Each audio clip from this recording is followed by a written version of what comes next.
लोहाना कुल में जन्मे संत श्री जलाराम, गृहस्थ भक्त। ये बात हम इसलिए करें, ऊसर तेसर की हो। गुजरात की भूमि में कैसे कैसे संत प्रकट होते हैं, और गुजरात क्षेत्र में भी, सौराष्ट्र तो संतों की ही धरा है। गुजरात में भी जो सौराष्ट्र का इलाका है वो तो संतों की ही भूमि है।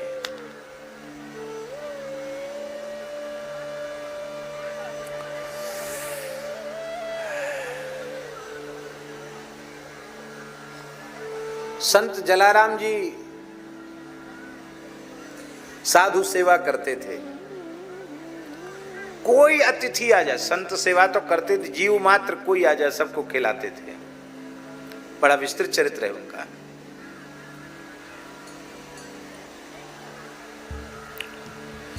और कोई साधु ब्राह्मण उनसे कुछ भी मांग ले वो दे देते थे। ये विचार नहीं करते थे कि मेरा क्या होगा। और स्वयं पत्नी के सहित परिश्रम पूर्वक खेती करते थे। पर ये ठाकुर जी की कृपा है कि उनके यहाँ अभाव नहीं, सब ठाकुर जी की कृपा से सब होता था।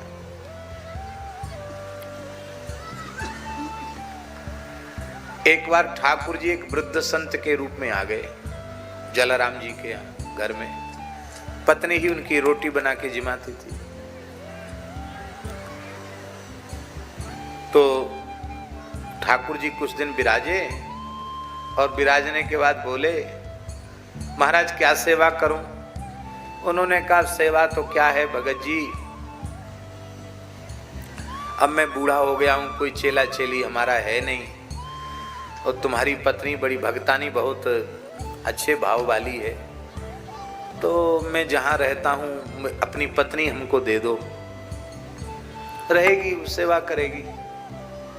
आप विचार करो कि आप चाहे जितने श्रद्धावान हो, कोई महात्मा आपके यहाँ चला जाए, भले ही बूढ़ा ही क्यों ना हो, और ये कह दे कि आप अपनी पत्नी हमको दे दो, तो बिना दक्षिणा के वापस आएगा? कौन सी दक्षिणा? वो वाली दक्षिणा।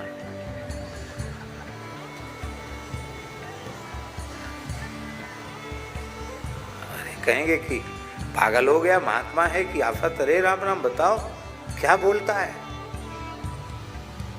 उस समय जलाराम जी की अवस्था मात्र 25 से 30 वर्ष की आयु के भीतर की अवस्था थी। पूर्ण बात है, 25 से 30 के बीच की आयु थी उस समय। कितनी आयु थी? 25 से 30 के बीच की आयु। परम सुंदरी उनकी पत्नी, परम पतिव्रता पत्नी। और उन्होंने कहा, देवी तुम्हारे सौभाग्य की हम क्या प्रशंसा करें, साक्षात संत भगवान की सेवा तुम्हें प्राप्त हो रही है, तुम्हें कोई संकोच न हो तो तुम जाओ। कहा, भगवान मेरे लिए तो आपकी आज्ञा ही सर्वोपरि है, मेरा अपना कोई आग्रह विचार है ही नहीं। और ठाकुर जी के पीछे पीछे वह चल पड़ी। जहां आजकल वीरपुर है वहां तक ठाकुर जी उस देवी को ले गए, और अपना डंडा और अपनी झोली ठाकुर जी ने थमा दी और कहा कि बस प्रतीक्षा करो। ठाकुर जी अंतर्धान हो गए, परीक्षा में पास हो गई जलाराम जी, अंतर्धान हो गए। और जलाराम जी के सामने प्रकट होकर भगवान ने कहा, जलाराम तुम मेरे श्रेष्ठ भक्त हो, मेरी झोली और मेरा डंडा तुम्हारी पत्नी के पास है, उसको स्थापित करो। तुम अनन्य राम भक्त हो और जीव मात्र की सेवा करो। मैं तुम्हारे यहाँ निरंतर निवास करूंगा। क्या कहा भगवान ने? मैं तुम्हारे यहाँ निरंतर निवास करूंगा। आज भी भगवान के हाथ का डंडा और झोली आज भी वहां, आपने दर्शन किया है, आज भी डंडा झोली रखी है। कभी भी किसी समय में कोई भी पहुंच जाए, बिना कुछ प्रसाद पाए वहां से आने नहीं दिया जाता। और चंदा, रसीद, चिट्ठा, भेंट, गोलक कुछ नहीं है। हाँ, मनाही और लिखी है कि यहाँ भेंट चढ़ाना मना है। और जलाराम जी के वंशज ही सेवा कर रहे हैं, वही पीढ़ी चल रही है। 200 साल से एक भी ऐसा कोई व्यक्ति पैदा नहीं हुआ जिसका सेवा में मन न हो। सबके सब साधु सेवी, धन्य है। ये है जलाराम जी की तपस्या। कुछ यवन शिकार खेल के आए थे, पशु पक्षियों को, हिरणों को, पशु पक्षियों को मार करके और थैलों में, कपड़ों के थैलों में बंद करके वो लेके आए। वहाँ जलाराम जी के यहाँ पंगत हो रही थी। अरे बोले यहीं भोजन करने, भूख लगी है, बैठ गए। वहाँ मना तो किसी को था नहीं। तो वो जो खूंटियों पर जो झोलियां लटकाई थी, उनमें जो हिरन, खरगोश और पक्षी जो मरे हुए थे, उनका खून टपक रहा था। उसको जब जलाराम जी ने देखा तो भगवान के नाम का स्मरण करके अपनी छड़ी जैसे ही उन झोलियों में स्पर्श कराई, वे सब के सब हिरन, खरगोश, पक्षी जीवित होकर चले गए, फुर्र फुर्र से उड़ गए। सब मरे हुए प्राणी जीवित हो गए। और उस समय उन यवनों ने प्रणाम करके कहा कि आज से हम मांसाहार का त्याग करते हैं और हम राम नाम का जप करते हैं। और उन मुसलमानों ने कहा, जलाराम जी, बहुत पुरानी घटना नहीं, 200 साल पुरानी घटना होगी ज़्यादा से ज़्यादा। और उन्होंने क्या कहा, जो न करे अल्लाह सो करे जला। जो अल्लाह नहीं कर सकता वो जलाराम ने करके दिखा दिया। इतने मरे हुए प्राणियों को हमने हत्या की थी, इन्होंने जीवित कर दिया। जलाराम जी के यहाँ एक सेवक था, बड़ा निष्ठावान सेवक था, जलाराम जी को गुरु मानता था। जलाराम जी तो गृहस्थ थे, लोहाना वैश्य थे। वैसे लोहाना क्षत्रिय होते हैं, रघुवंशी होते हैं, पर उनका व्यवसाय का काम होने से उनको वैश्य में माना जाता है।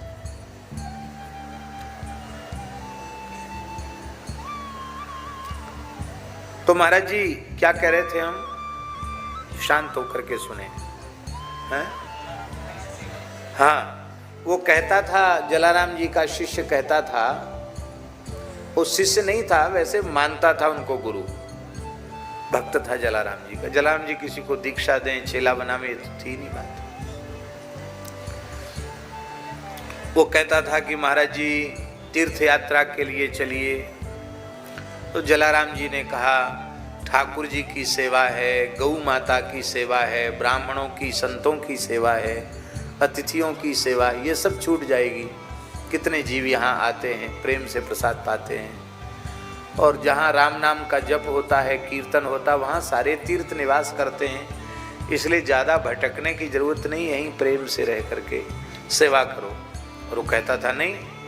एक दिन वो बोला, महाराज हम तो तीर्थराज प्रयाग तो स्नान करने जाएंगे ही।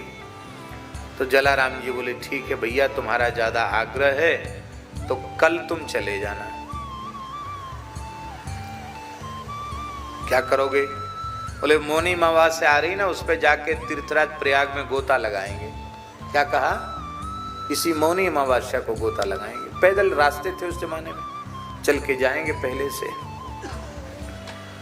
तो उसने अपने मन में क्या सोचा कि हम रोज पूछते हैं और रोज तो कोई ना कोई बहाना कर देते हैं कि आज नहीं कल चले जाना। तो हम रात को इतने जल्दी उठ करके और अब यहाँ से कुछ थोड़ा सा रास्ते के खाने के लिए बांध करके और हम जल्दी यहाँ से चले जाएंगे। हमारा गुरु जी जा रहे हैं, बस चले जाएंगे।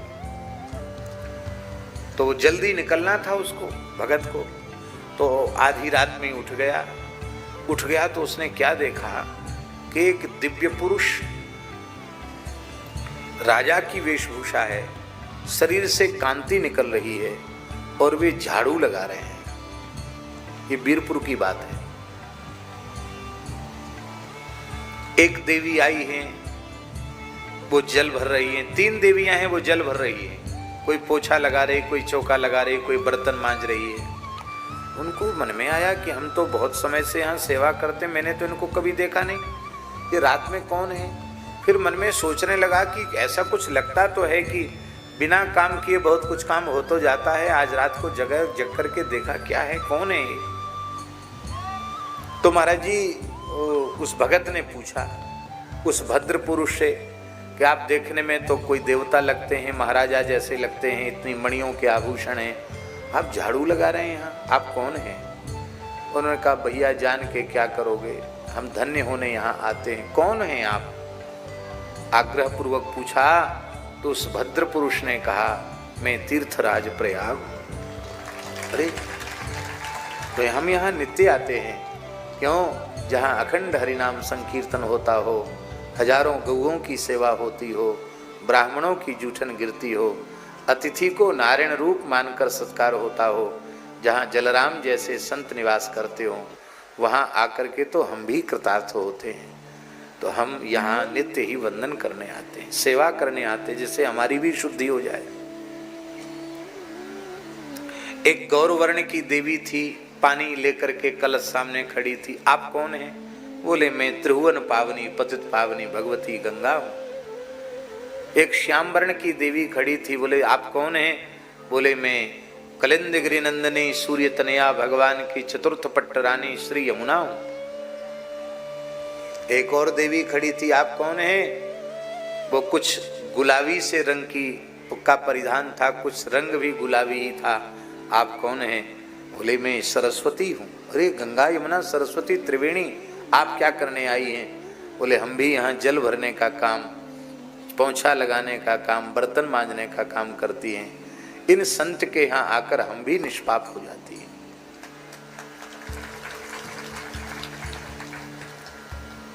दृश्य अंतर्धान हो गया और वो भगत तान दुपट्टा सो गया। ऐसे नहीं जैसे हमारे पास वाले सो जाते, ऐसे नहीं सोया।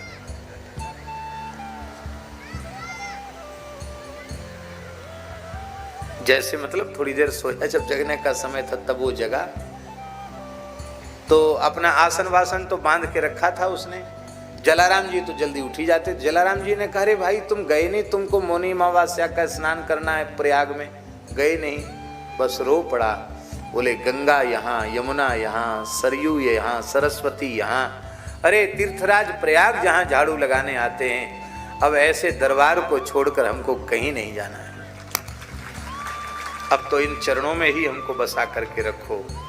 और आज भी जिन पात्रों में गंगा यमुना सरस्वती जल भरती थी, वे पात्र आज भी वहां रखे, वे कलश आज भी रखे हैं, बड़ी बड़ी तांबड़ी आज भी रखी है। और राम जी तो सब जगह आप दर्शन करते ही हैं, पर मूछ वाले राम जी हैं वहां। जलाराम जी के द्वारा विराजमान है। वो प्रतिष्ठा जलाराम जी के हाथ की प्रतिष्ठा है। लखनलाल जी की भी सुंदर ऐसी अंटादार मूछें हैं, राम जी की भी सुंदर अंटादार मूछें हैं। हम तो पहली बार गए जब, तो हमने कहा कि ये किसका दर्शन? अरे बोले महाराज राम जी का मंदिर है, राम मंदिर लिखा नहीं। बोले राम जी मूछ वाले? बोले हाँ, राजाधिराज हैं तो मूछ नहीं हो गई उनकी। और वहीं डंडा झोली भी रखी है। अनन्य राम भक्त थे जलाराम। एक पंडित जी उनको कथा सुनाते थे जलाराम जी को। एक पंडित जी उनको कथा सुनाते थे और जलाराम जी कथा सुनते तो भगवत प्रेम में रुदन करने लग जाते थे। पत्नी के सहित कथा सुनते तो कई बार पंडित जी को कहते, पंडित जी आपकी बड़ी कृपा है, आप हमको भगवान के गुण सुनाते हैं, लीला सुनाते हैं, बड़ी दया है आपको हम क्या दे सकते हैं? आप तो साक्षात कथा के रूप में भगवान का ही दान करते हैं। पंडित जी कहते, देखो जलाराम जी, हम अपने पंडिताई पुरोहिताई में अपना निर्वाह कर लेते हैं, आपसे हमें कुछ नहीं चाहिए। आप जैसे संत प्रेम से कथा सुनते हैं, हमारे लिए वही उपलब्धि है। पर आप बार बार देने का आग्रह करते हैं तो हमको इतना ही दे दीजिए कि देखो हम तो थोड़े प्रपंची हैं, पर आप सच्चे अर्थों में भक्त हैं। आप तो निश्चित ही वैकुंठ जाएंगे, तो जब आप वैकुंठ जाए ना तो हमको संग ले जाना। क्यों? हमारे तो आशा नहीं है कि हम वैकुंठ जाएंगे। हम तो झूठ सच भी बोलते, पता नहीं क्या क्या नहीं करते हैं, हमको तो भटकना पड़ेगा। तो आप कुछ देना ही चाहते हैं, तो जब आप वैकुंठ जाएं तो हमको साथ ले चलना। तो जलाराम जी मुस्कुरा जाते, वो कहते ठीक है, जैसी भगवान की इच्छा। एक दिन जलाराम जी पधार गए, भगवत धाम चले गए। और पंडित जी उस समय कहीं दूसरे गांव में कथा वांचने गए थे। कथा वक्ता तो थे ही, वो कथा वांचने गए थे। और उन जमानों में बैलगाड़ियों से ही वक्ता आया जाया करते थे।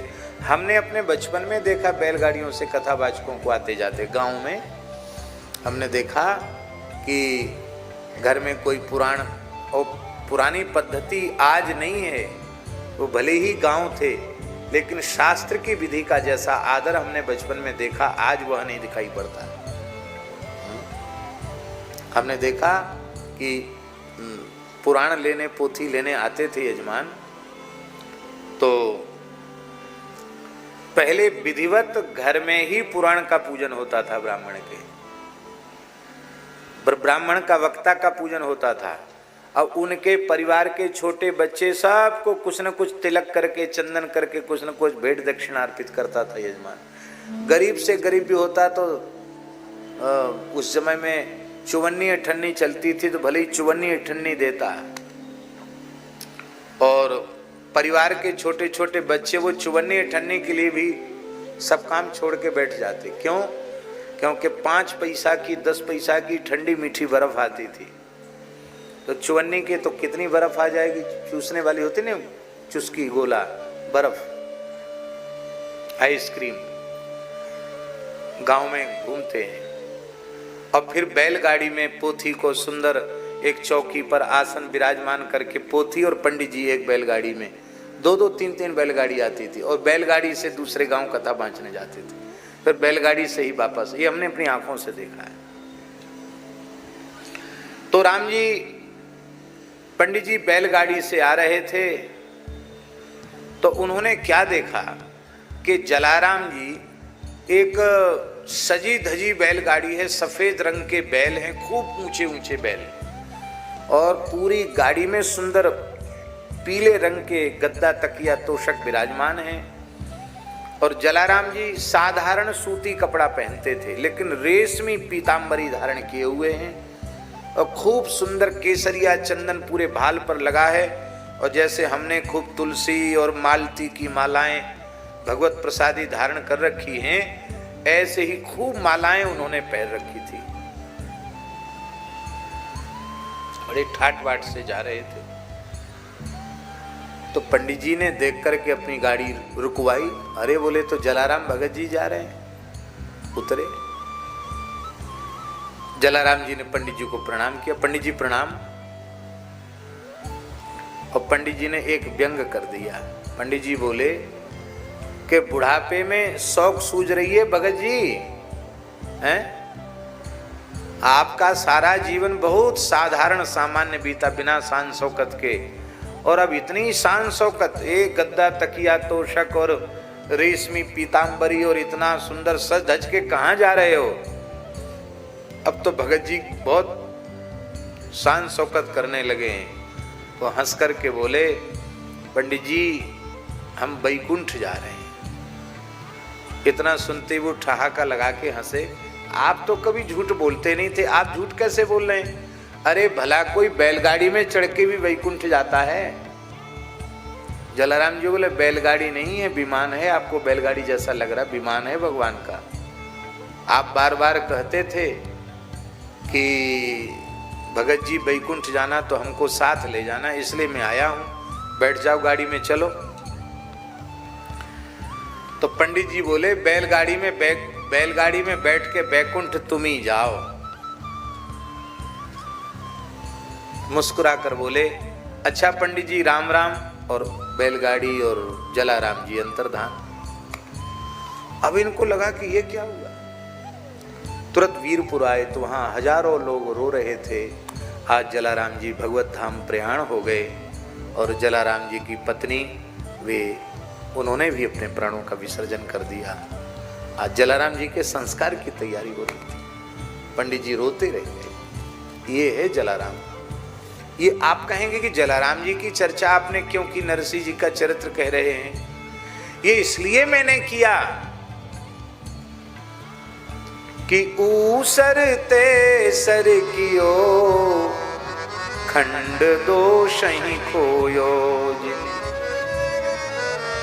ऊसर को सर कर दिया।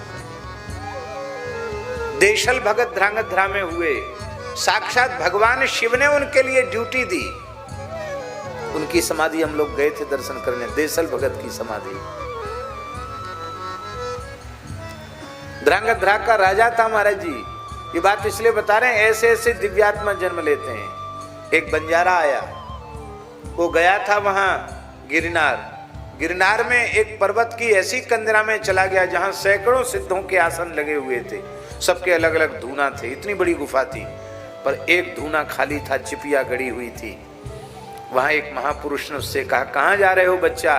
बोले हम तो ध्रांगध्रा जा रहे हैं। बोले वहां के राजा को जाकर कहना कि तुम्हारा आसन खाली है, अब बहुत दिन हो गया संसार का भोग करते हुए, आओ अपनी आसन पर बैठकर भजन करो। और उसने जाकर जैसे ही सूचना दी, राजा ने तुरंत प्राणायाम चढ़ा करके अपने देह का त्याग किया।